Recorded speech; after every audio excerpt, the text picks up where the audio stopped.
Hello दोस्तों, उपाख्यान के नए वीडियो चैनल में एक बार फिर से आप सभी का बहुत बहुत स्वागत है।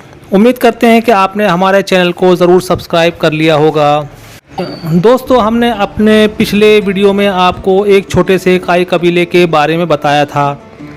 अब अगली कड़ी में हम आपको बताने जा रहे हैं कि एक छोटे से कबीले ने आखिरकार अपने आप को उस्मानिया खिलाफत में कैसे तब्दील कर लिया।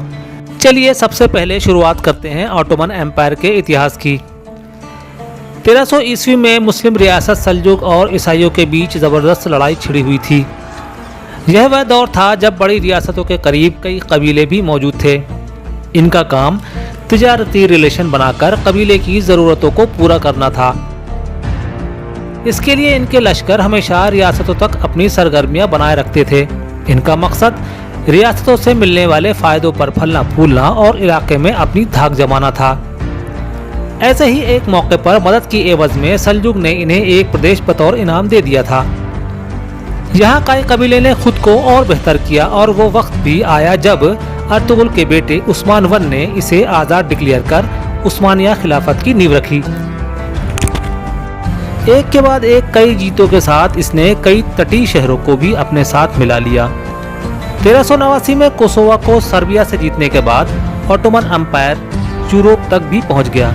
इसके बाद कई छोटी और बड़ी जीत के साथ एम्पायर की सबसे बड़ी जीत तब आई जब मुराद II के बेटे महमद, जिसे महमद फातेह भी कहा जाता है, ने 1453 में उस वक्त की बेज़ंटीन कैपिटल कॉन्स्टेंटिनोपल या कुस्तुनतुनिया को फतह कर लिया। इसके लिए ऑटोमन्स ने लंबी लड़ाई लड़ी।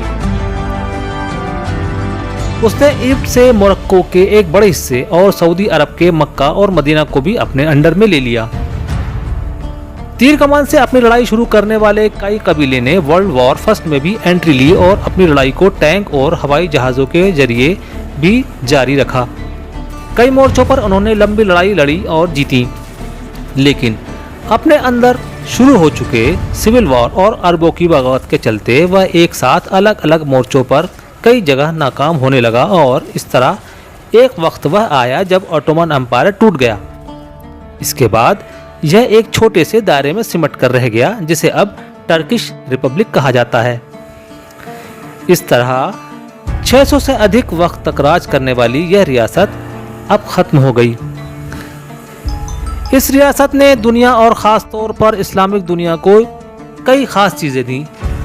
टेक्नोलॉजी, मिलिट्री और फाइनेंशियल सेक्टर्स में इनका काफ़ी अहम रोल रहा, जिसे दुनिया भर ने अपनाया और उसे आज भी फॉलो किया जा रहा है।